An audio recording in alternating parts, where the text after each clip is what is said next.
بڑا ایموشنل ہے، کیونکہ میں جب لاہور آیا تھا تو میرے پاس میرا کوئی عزیز یا رشتہ دار نہیں ہے، ابھی بھی نہیں ہے، بٹ ابھی بھی آپ لوگ سارے میرے بھائی، میرے دوست، میرے عزیز ہیں۔ جب میں لاہور آیا تھا تو میرے پاس کوئی سروائیول نہیں تھی، مجھے یہ بھی نہیں پتا تھا کہ میں نے جانا کدھر ہے، کس کے پاس رہنا ہے۔ تو یہ ظاہر پھر جب میرے پاس کوئی اس طرح کوئی ایسا نہیں تھا تو میں فٹ پاتھوں پہ سوتا رہا ہوں، اور کئی مہینے فٹ پاتھوں پہ ہی رہا ہوں میں۔ کبھی پارک میں سو جانا، کبھی کسی مسجد میں چلے جانا، تو مسجدیں اس وقت تو خیر کھلی ہو جاتی تھی، تو کسی کہیں نہ کہیں جو جگہ ملتی تھی وہاں سو جاتا تھا، یا فٹ پاتھوں پہ گزارا کر لیتا تھا۔ پیسے بھی نہیں ہوتے تھے تو کوئی چھلی کا سٹا لے لینا، اس وقت 2 روپے کا بڑا اچھا ایک چھلی کا سٹا ملتا تھا، تو وہ لیتا تھا، ساتھ تھوڑی دیر کے بعد پانی پی لیتا تھا۔ تو میرے 2 دن گزر جاتے تھے، کیونکہ مجھے پتا ہوتا تھا کہ میرے پاس پیسے تو تھے نہیں کہ آگے میں کیا کرتا، جاب بھی اتنی جلدی نہیں مل پا رہی تھی۔ تو پھر وقت ایسے بس گزرتا میں کافی مراحل سے گزرا ہوں۔ خیر وہی ایک فٹ پاتھ میرا ابھی بھی ٹھکانا ہے، جس میں ابھی میں بڑے شوق سے بیٹھتا ہوں، رات کو گپ کرتا ہوں دوستوں کے ساتھ۔ وہ میں اپنی جو سوچ ہے اس کو ابھی تک اسی فٹ پاتھ سے لے کے چل رہا ہوں۔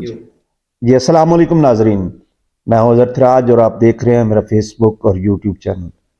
ناظرین، جب محنت، لگن، اسی طرح وقت اچھا ہو اور ساتھ قسمت بھی ساتھ دے تو انسان فرش سے عرش تک پہنچ جاتا ہے۔ اس کی محنت اس کو عروج پر پہنچا دیتی ہے۔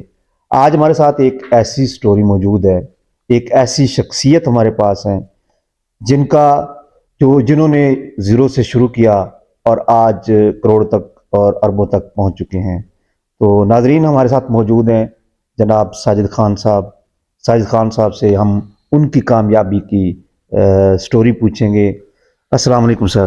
جی وعلیکم السلام۔ سر کیسے ہیں؟ جی اللہ کا بہت شکر ہے، اللہ کا احسان ہے۔ سر آپ کی جو کامیابی ہے، تو گرین ووڈ کی جو کامیابی ہے، آپ نے جو اپنی کمپنیاں، اس وقت کتنی کمپنیاں چلا رہے ہیں اور آپ کا یہ سفر کیسے ہے؟ بہت شکریہ۔ دیکھیں، گزارش یہ ہے کہ کمپنی اللہ کا شکر ہے 5 میری برانچیں ہیں جو میں اس وقت پاکستان میں آن کر رہا ہوں۔ دوسری بات یہ ہے کہ سفر سارے بہت کٹن ہوتے ہیں۔ اگر کوئی ریئلٹی کی بات کرے، ایک بالکل لوور کلاس سے جو اگر اپنے سفر کو لے کے چلنے والا ہے، اس کے لیے مسائل ہی مسائل ہیں، آسان کوئی سفر بھی نہیں ہے۔ اگر آپ کہیں کہ میں بڑے آسانی سے اپنے سفر کو عبور کر لیا تو میرا نہیں خیال ایسا، مگر سفر کٹن ہے۔ مگر اس کے لیے طے کرنے کے لیے ہمیں حوصلے کی ضرورت ہے، ہمت کی ضرورت ہے، اپنے شعور کی ضرورت ہے۔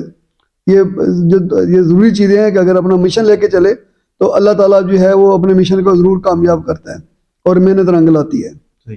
سر، یہ آپ نے جو یہ پراپرٹی میں ہے جو سفر ہے، یہ کاروبار کا سفر کب شروع کیا؟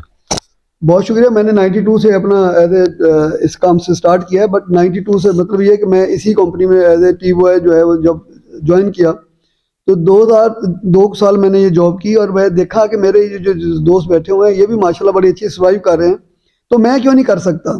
میں نے کوشش دیکھی کہ یہ میرے بھائی کرتے کیا ہیں، میں نے پھر ان کو اسٹڈی کیا، سٹرگل کی، میں نے اس کو ویئر بورڈ کو جو ہے اس کو دیکھا کہ میں میکسیمم کیا کر سکتا ہوں۔ تو اس کے لیے پھر میں نے بھی توقع کرنی شروع کر دی۔ پھر اللہ کا شکر ہے، اللہ تعالیٰ نے مجھے جیسے جیسے مجھے ہمت دی، جیسے جیسے میں چلتا گیا آگے، میرے لیے راستے کھلتے گئے، میں ان راستوں کے اوپر چلتا گیا۔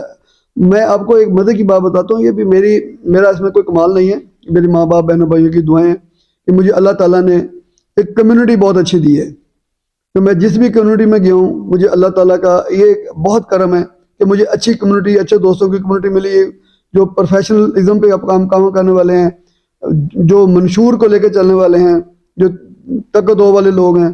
تو میں جب ان کو دیکھتا تھا تو مجھے میرے اندر بھی حوصلہ جو ہے وہ ڈیولپ ہو جاتا تھا، پھر میں بھی انہی کی طرح چل پڑتا تھا۔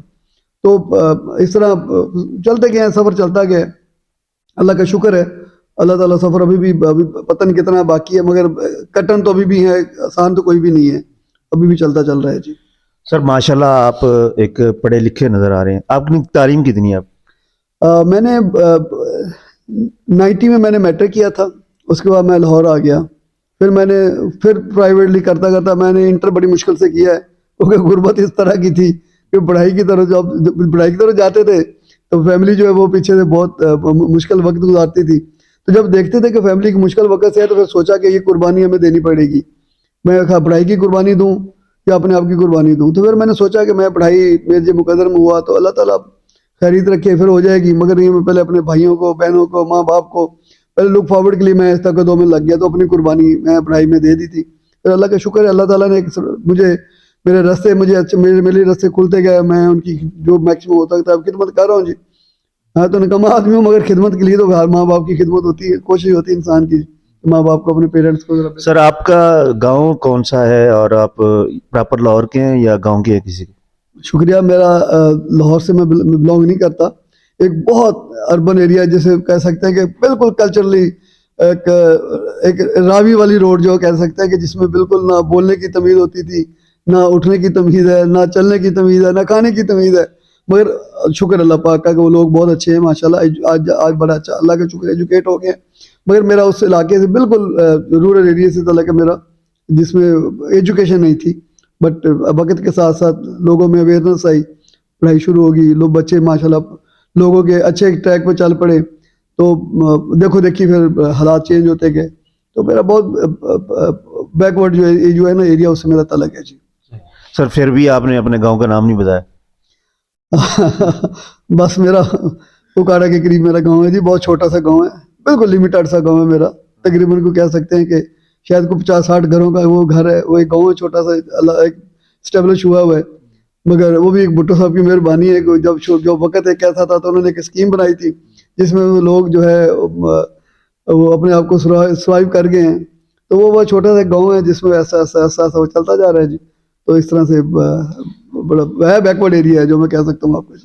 سر آپ اس لائف اور اس لائف کو اگر کمپیریزن کریں تو کیا فرق ہے؟ بہت سے اس لائف میں اور اس لائف میں فرق کوئی بھی نہیں ہے. فرق یہ ہے کہ صرف اپنے آپ کو، اپنی سوچ کو چینج کرنا ہے، اور کوئی فرق نہیں ہے. جب اس کلچر میں رہتے ہیں تو میں آپ کو یہ کہتا ہوں جس کمیونٹی میں آپ ان ہوں گے، آپ اسی طرح کی کمیونٹی میں سیکھیں گے. اگر آپ کسی علماء اکرام کی کمیونٹی میں جائیں گے تو ظاہر ہے آپ بڑے اچھا ایجوکیٹ ہوں گے، اچھا اسلام کی طرف جائیں گے. اگر آپ کسی فلاسفر یا کسی انڈسٹریلسٹ کے پاس جائیں گے تو اس کمیونٹی کو آپ کو ایک بزنس جو ہے نا آپ کو اسٹریٹجی سمجھ آئے گی. اگر آپ کسی آؤٹ آف دی جو سوسائٹی اس میں جائیں گے تو ظاہر ہے اس میں اس طرح کی لرننگ آپ کو ملے گی. تو یہ میرا اللہ کا شکر ہے کہ کمپنی اچھی اللہ تعالیٰ نے دے دی ہے جس میں ہم لوگ سروائیو کر رہے ہیں جی. سر اس وقت آپ کتنی کمپنیاں چلا رہے ہیں؟ جی میری پاکستان میں 5 کمپنیز ہیں اس وقت جی، جو میں اس وقت ان کو لیڈ کر رہا ہوں. میرا اس میں کوئی کمال نہیں ہے، بٹ یہ اللہ تعالیٰ کی اور آپ لگے دوستوں کی یہ مہربانی کے ساتھ چلتا آ رہا ہے جی. سر ان کا نام بتانا پسند کریں؟ جی میری کمپنی کا نام ہے green would state and builder کے نام سے جی. سر وہ اچھا سر ہمیں پتہ چلا ہے کہ ہم نے اسٹڈی کیا آپ کا، ریسرچ کیا آپ پہ، تو ہمیں پتہ چلا کہ آپ نے سفر بالکل زیرو سے شروع کیا، 100 روپے سے کیا. تو یہ کہانی کیا ہے؟ بہت شکریہ. یہ واقعی ریئلٹی کی بات ہے، میں اس میں کوئی بہت والی بات نہیں ہے. یہ جب میں 92 میں جب اپنے گاؤں سے نکلا تھا تو میرے پاس اس وقت لاہور آنے کے لیے میں کوشش کرتا کیونکہ غربت بہت زیادہ تھی. تو غربت کو مٹانے کے لیے اپنی جب تعلیم کو میں نے اپنی قربان کیا تو میں نے رخ کیا ایک بڑے شہر کی طرف، کیونکہ میں آپ کو عرض کر چکا میرا بیکورڈ ایریا سے میرا تعلق ہے. تو جب میں لاہور بڑے شہر کی طرف رخ کیا تو میرے پاس پیسے نہیں ہوتے تھے. تو وہ ماں باپ کو میں نے ریکویسٹ کی کہ مجھے کوئی اگر ہو سکے تو مجھے کوئی کرایہ وغیرہ جو ہے نا وہ مجھے ارینج کر دیں تاکہ میں اپنی کوشش کروں اپنے آپ لوگوں کی خدمت کے لیے. تو میری والدہ نے میرے پتہ نہیں اب مجھے یہ تو پتہ نہیں ہے، بٹ کسی ہمسائی سے مجھے انہوں نے 100 روپے لا کے دیا تھا. تو اس 100 روپے سے میں ایک شہر کی طرف رخ کیا، جو کہ وہ سوچتا میں لاہور کی طرف آ گیا. تو بس ایسے کر کے میرا وہ جو سفر ہے وہ چلنا شروع ہو گیا یہاں سے جی. صحیح.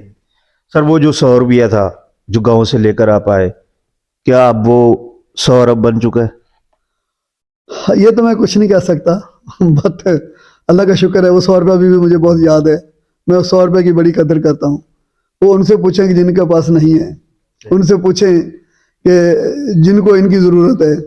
آج شاید جن کے پاس ہے ان کو قدر نہ ہو، بٹ میں نے جب یہ سٹارٹ کیا تھا تو مجھے وہ 100 روپیہ میرے لیے اس 1 لاکھ روپیہ تھا. میں یہ کہہ سکتا ہوں کہ مجھے بہت قدر ہے اور میں قدردان ہوں 100 روپے کا. بڑا ایموشنل ہے کیونکہ میں جب لاہور آیا تھا تو میرے پاس میرا کوئی عزیز یا رشتہ دار نہیں ہے، ابھی بھی نہیں ہے، بٹ ابھی بھی آپ لوگ سارے میرے بھائی میرے دوست میرے عزیز ہیں. جب میں لاہور آیا تھا تو میرے پاس کوئی سروائیول نہیں تھی. مجھے یہ بھی نہیں پتا تھا کہ میں نے جانا کدھر ہے، کس کے پاس رہنا ہے. تو یہ ظاہر پھر جب میرے پاس کوئی اس طرح کوئی ایسا نہیں تھا تو میں فٹ پاتھوں پہ سوتا رہا ہوں، اور کئی مہینے فٹ پاتھوں پہ ہی رہا ہوں میں. کبھی پارک میں سو جانا، کبھی کسی مسجد میں چلے جانا.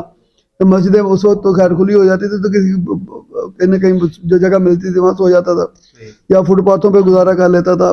پیسے بھی نہیں ہوتے تھے تو کوئی چھلی کا سٹا لے لینا. اس وقت 2 روپے کا بڑا اچھا ایک چھلی کا سٹا ملتا تھا تو وہ لیتا تھا، ساتھ تھوڑی دیر کے بعد پانی پی لیتا تھا. تو میرے 2 دن گزر جاتے تھے، کیونکہ مجھے پتا ہوتا تھا کہ میرے پاس پیسے تو تھے نہیں کہ آگے میں کیا کرتا. جاب اتنی جلدی نہیں مل پا رہی تھی. تو پھر وقت ایسے بس گزرتا میں کافی مراحل سے گزرا ہوں. خیر وہی ایک فٹ پاتھ میرا ابھی بھی ٹھکانا ہے، جس میں ابھی میں بڑے شوق سے بیٹھتا ہوں، رات کو گپ کرتا ہوں دوستوں کے ساتھ. وہ میرا میں اپنی جو سوچ ہے اس کو ابھی تک اسی فٹ پاتھ سے لے کے چل رہا ہوں. تو آپ گاؤں کو بھول گئے یا پھر ابھی تک یاد ہے؟ اور آپ یہ بھی بتائیں ساتھ کہ آپ نے شادی لاہور میں کی ہے یا پھر گاؤں میں؟ یہ بہت اچھا آپ کا سوال ہے. پہلی بات تو یہ ہے کہ میں ابھی بھی ہر ہفتے اپنی گاؤں میں میری والدہ میری گاؤں میں ہوتی ہے، میں ہر ہفتے والدہ کے پاس ہوتا ہوں جی. اور ہر سنڈے کو میں صبح نکلتا ہوں اور میں والدہ کے پاس جا کے بریک فاسٹ کرتا ہوں، اور پھر واپس اپنے بچوں کے ساتھ بھی لاہور میں بھی آ کے بریک فاسٹ کرتا ہوں. تو یہ ہر ہفتے میری ڈیوٹی ہوتی ہے. اللہ تعالیٰ ہمت دے اور اللہ تعالیٰ وقت اچھا دے، اور یہ تو میری ڈیوٹی ہے. دوسری بات یہ ہے کہ آپ نے شادی کی ذکر کیا ہے. شادی میری میں آپ کو بتاؤں کہ ہاں بڑی انٹرسٹنگ کہانی ہے یہ والی، آپ انجوائے کریں گے. کہ میں 2000 کی بات ہے، جب میں ایک کمپنی میں جاب کرتا تھا تو میرے ایک دوست نے مجھے جو ہے کال کی کہ یار تم کدھر ہو؟ تو میں نے کہا میں ایک بلڈنگ سپروائز کر رہا ہوں. تو اس نے کہا تیری ضرورت ہے، تیرے والد کی طبیعت ٹھیک نہیں ہے تو تم فٹافٹ آ جاؤ. تو میں فٹافٹ مجھے انہوں نے لیا، اور مجھے انہوں نے کہا کہ یار میں پوچھا کہ ریزن کیا ہے، تو اس نے کہا تیرے والد کی طبیعت ٹھیک نہیں ہے. تو میں نے کہا خرید تو میرے والد سے بہت لگاؤ تھا میرا. تو مجھے انہوں نے کہا کہ آپ نے گاؤں جانا ہے فٹافٹ، تیرے والد کی طبیعت ٹھیک نہیں. تو میں وہاں بس بیٹھا نیازی اڈے سے اپنے گاؤں کی طرف چلنا شروع ہو گیا ہوں. جب گھر پہنچا ہوں تو بس روڈ پہ جب اترا ہوں تو دیکھا تو میرے گھر میں ڈھولکی بج رہی تھی. تو میں بڑا اپنے آپ کو بڑا افسر سمجھا، بڑا اپنے آپ اندر بڑے سوال جواب میرے شروع ہو گئے کہ والد کی طبیعت ٹھیک نہیں ہے اور یہ ڈھولکی بج رہی ہے. خیر ہماری اس طرح کی جس برادری سے میرا تعلق ہے وہ اس کی رسمیں تھیں کہ وہ مہندی شادی جو ہے نا وہ جب شادی ہونے لگتی تو میں جو ہی پہنچا تو مجھے انہوں نے کہا کہ وہ دلہا جی آ گئے. تو مجھے بالکل پتہ نہیں کہ میرے ساتھ ہو کیا رہا ہے. میں انبلیویبل تھا میرے لیے. تو میں آپ کے ساتھ پرینک ہو گئے؟ نہیں فرینک کیا کہہ سکتے ہیں، میں بالکل یہ ریئلٹی کی بات تھی. خیر میں تو یہ سمجھتا ہوں کہ اس میں ایک اللہ کی کوئی بہتری تھی. میں تو اللہ کے اوپر بہت رلائے کرنے والا ہوں کہ اس میں اللہ کی کوئی بہتری ہوگی. تو میرے مہندی لگ گئی، اگلے دن وہ میری برات جو ہے وہ سٹارٹ ہوگی. اور میں جب 2 دن کے لیے میں واپس میرے وہ شادی شدی والے جو مراحل ختم ہوئے تو میں لاہور آنے لگا تھا اپنی جاب پہ واپس آنے کے لیے. تو میرے والد نے مجھے کہا، میرے پیار سے مجھے وہ چھوٹو بولتے ہوتے تھے کہ چھوٹو، میں پنجابی میں جو انہوں نے ورڈ بولے ہیں وہ بعد میں اس کی بڑی لمبی کہانی میں نے لکھی ہے اپنی بک کے اندر. تو مجھے انہوں نے کہا کہ چھوٹو میں بیٹا بیایا کہ بیٹی نہ سمجھ لواں. میں اس وقت تو ہنس کے میں لاہور آ گیا. تو ابھی میں لاہور پہنچے ہوں تو مجھے پتا چلا میرے والد کی ڈیتھ ہو گئی. مجھے اگلے دن پھر واپس جانا پڑا. تو یہ بڑا ایک سیڈ میرے لیے سیڈ نیوز تھی. خیر یہ بھی اللہ تعالیٰ کا ایک جو بھی اللہ تعالیٰ کی طرف سے تھا وہ اس کو تو ڈینائی نہیں میں کر سکتا. مگر شادی میرے والدین نے اپنی مرضی سے کی ہے اور میرے عزیزوں میں کی ہے اور میرے بہت قریبی عزیزوں میں سے کی ہے جی. یہ لو میرج تھی یا پھر ارینج؟ نہیں ظاہر میں آپ کو عرض کر رہا ہوں کہ میرے والد صاحب نے کی ہے، میرے پیرنٹس نے کی ہے، ظاہر ارینج ہی ہوگی جی. مطلب کہ اب لو میرج ہوگی، اب لو بن چکی ہے؟ نہیں اللہ کا شکر ہے. میری جو دوست میری جو بیوی ہے وہ میری دوست بھی ہے، میری گرل فرینڈ بھی ہے، اور میری ایک اچھی میرے مشکل وقت کا ساتھی ہے. اور میرے اچھی کمپنی ان کے ساتھ اللہ کا شکر ہے. میں آر ڈسکس اپنی مسی سے کرتا ہوں، ہر چیز اپنے مسی سے پوچھ کے کرتا ہوں. اور بہت سارے جو جگہ پہ انہوں نے مجھے بہت اچھا گائیڈ کیا اور ان ایکسپیکٹڈ ایسا گائیڈ کیا کہ میں اس میں بہت زیادہ میں کامیاب ہوں اور بڑے مراحل سے بچا ہوں میں. سر اب جو گھر کی باتیں ہوگی، گھر تقسیم کریں کیسا لگا؟ اچھا تھوڑا سا اچھا ایک سر جو فٹ پاتھ پر سونے والا جس کے پاس گھر نہیں تھا، گاؤں سے آیا اور بے گھر تھا، آج لوگوں میں گھر تقسیم کر رہا ہے، تو آپ کیسا محسوس کرتے ہیں؟ بہت شکریہ. بالکل ایسا ہی ہے. بس یہ بھی ہے کہ اللہ تعالیٰ کی طرف سے ایک ڈیوٹی ہے جو میں سر انجام دے رہا ہوں. تو یہ اللہ تعالیٰ ہی نواز رہا ہے، تو میں لوگوں کو میں بانٹ رہا ہوں. میں ظاہر میں بتاتے تو میں کچھ بھی نہیں ہوں جی. آپ جیسے دوستوں کے تعاون سے مجھے ڈیوٹی ملتی ہیں، میں ان ڈیوٹیوں کو فلفل کرنے کی پوری کوشش کر رہا ہوں، نیک نیتی کے ساتھ، ایمانداری کے ساتھ اور دیانتداری کے ساتھ اپنی ڈیوٹیز کو فلفل کر رہا ہوں، تاکہ میں جو اللہ تعالیٰ کی طرف سے جو ڈیوٹیاں لگی ہیں وہ سارے انجام دے سکوں. ساجد صاحب آپ تک کتنے گھر بنا چکے ہیں؟ میں جی اس وقت اراؤنڈ کوئی 200 گھر تو میں نے ایک جگہ پہ بنائے ہیں، اکٹھے کمپاؤنڈ بنایا، گیٹڈ کمیونٹی تھی، ایک علیحدہ ٹاؤن شپ تھی، وہ ساری اللہ کا شکر ہے فلفل ہو گیا ہے. اور مین ویل باقی کوئی پروجیکٹ چل رہے ہیں جی، جس کو ابھی میں سپروائز کر رہا ہوں جی. فیوچر پلان بتائیں گے آپ؟ فیوچر بس یہی ہے کہ جو میں اپنے یوتھ کو کہوں گا کہ اپنے دوستوں کو کہوں گا کہ ایمانداری کے ساتھ، ذمہ داری کے ساتھ اور اچھے اخلاق کے ساتھ اپنے کام کو کریں. زندگی میں کسی جگہ بھی کوئی ناکامی نہیں ہے، اور میں یہ توقع، میرا ایمان ہے کہ اگر آپ نیک نیتی کے ساتھ کام کریں گے تو آپ کو کسی جگہ بھی کوئی مایوسی نہیں ہوگی. سر اس وقت جو پراپرٹی کی صورتحال ہے، پراپرٹی کے بزنس کی صورتحال ہے، آپ کیا سمجھتے ہیں کہ کیسا چل رہا ہے آج کل، اور حکومت کو کوئی پیغام دینا چاہیں؟ دیکھیے اس وقت جو ریئل اسٹیٹ کے کام ہے، ریئل اسٹیٹ کی جو پوزیشن ہے وہ ظاہر ہے تھوڑی سلو ہے، کیونکہ ہمارے ملک میں اس وقت انسینسٹیوٹی جو ہے وہ پوزیشن ہے، ہماری کوئی اسٹیبلٹی نہیں ہے گورنمنٹ کی. گورنمنٹ اگر کوئی اسٹیبل آتی ہے تو پھر جا کے کوئی نئی ایس او پی بنے گی تو پھر دیکھیں گے. بل ٹیکسز جو ہیں وہ تھوڑے زیادہ ہیں، اور میری گزارش ہے میری اس گورنمنٹ سے، آپ کے چینل کی وساطت سے، کہ جو منیمائز کر سکتے ہو ذرا اپنے ٹیکسز کو ذرا تھوڑا سا کم کریں. اور اسی سے ہی جو باقی جو ریلیونٹ انڈسٹری ہیں وہ بھی ساتھ ساتھ وہ بھی چلتی جائیں گی. اور بہت سارا جو ہے ایک ریئل اسٹیٹ کی یا کنسٹرکشن کی کمپنی کے ساتھ 120 کمپنیاں اس وقت اس کے ساتھ اٹیچ ہیں. جو 120 کا مطلب یہ ہے کہ کمپنی ہے، اور اگر آپ کو اگر اسٹاف کی یا لوگوں کے گھروں کی بات کریں تو کم از کم 4000 گھر ایک انڈسٹری کے ساتھ منسلک ہے، جنہوں نے اسی انڈسٹری کے ساتھ ہی اٹیچ ہیں، اور جو اللہ تعالیٰ کی طرف سے جو سروائیول ان کو چل رہی ہے. تو میری گزارش ہے کہ تھوڑا سا ٹیکس کم کریں گے تو یہ آؤٹ پٹ زیادہ ہو جائے گی. جب آؤٹ پٹ زیادہ ہوگی تو بہت سارے لوگ اچھا سروائیو کر سکیں گے. سر 8 فروری کو الیکشن ہونے جا رہے ہیں، 2024 8 فروری کو، تو آپ کیا سمجھتے ہیں کہ الیکشن کے بعد معاشی صورتحال، سیاسی صورتحال بہتر ہو سکتی ہے؟ دیکھیے جی، میرا سیاست سے تو کوئی ایسا تعلق نہیں ہے. میں معاشی طور پر یہ کہہ سکتا ہوں کہ ابھی کیونکہ گورنمنٹ اسٹیبل گورنمنٹ ہوگی، پھر ایک نئی ایس او پی بنے گی، نئی اسٹریٹجیز بنے گی، اس میں تھوڑا ٹائم لگے گا. ایک گو میں تو یہ میرا خیال ہے کہ مشکل ہے، مگر ایک اچھے کی توقع کر سکتے ہیں کہ اللہ پاک آسانیاں کرے سب کے لیے. ہم یہی دعا گو ہیں سب کے لیے جی، اللہ پاک سب کی خرید رکھے اور ایک اچھا جو وقت آنے والا ہے ایک اچھا وقت لائے. سر ہمارے چینل کے ذریعے کوئی پیغام دینا چاہیں تو؟ جی میں آپ کے چینل کی وساطت سے اپنے یوتھ کو کہنا چاہتا ہوں کہ جی ایمانداری کے ساتھ کام کریں. ریئلٹی بہت اچھی ہے، اور اللہ تعالیٰ محنت کو کبھی بھی ضائع نہیں ہوتا، نہ ضائع ہونے دیتا ہے. ریوارڈ ضرور ملتا ہے، بھلے آج ملے، آج کی محنت کا ساتھ ہی امیجیٹ مل جاتا ہے ریوارڈ، کبھی تھوڑا ٹائم لگ جاتا ہے. بٹ ہمیں حوصلے جو ہے ہمیں پشت نہیں ہونے چاہیے، حوصلے ہمارے بلند ہونے چاہیے، اور بلند رکھنے چاہیے ہمیں، اور اچھے کی توقع رکھنے چاہیے، اور آپ لوگوں کو کامیابی آپ کے قدم چومے گی. اور یہ میں آپ کو اپنی یوتھ آپ کے چینل کی وساطت سے کہتا ہوں کہ لگن، ایمانداری کے ساتھ اور پولائٹلی اپنے کام کو توجہ دیں. اللہ تعالیٰ محنت جو ہے وہ کبھی رائیگاں نہیں کرتا. ساجد صاحب بہت شکریہ آپ کا، آپ نے اپنے قیمتی وقت میں سے ہمیں ٹائم دیا. بہت شکریہ آپ کا کہ آپ لوگوں نے مجھے چوز کیا ہے. میں بہت مشکور ہوں آپ لوگوں کا جی. تھینک یو ویری مچ جی. جی ناظرین، آپ نے ایک بہت ہی اچھی باتیں سنی اپنے ساجد خان صاحب سے. ساجد خان صاحب نے اپنی لائف کی سٹوری بتائی ہمیں انہوں نے بتایا کہ انہوں نے زیرو سے شروع کیا، آج کہاں تک پہنچ چکے ہیں.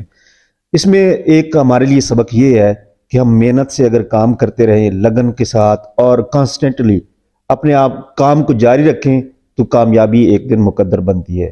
اپنے میزبان اظہر تھراج کو دیجیے اجازت. اللہ حافظ.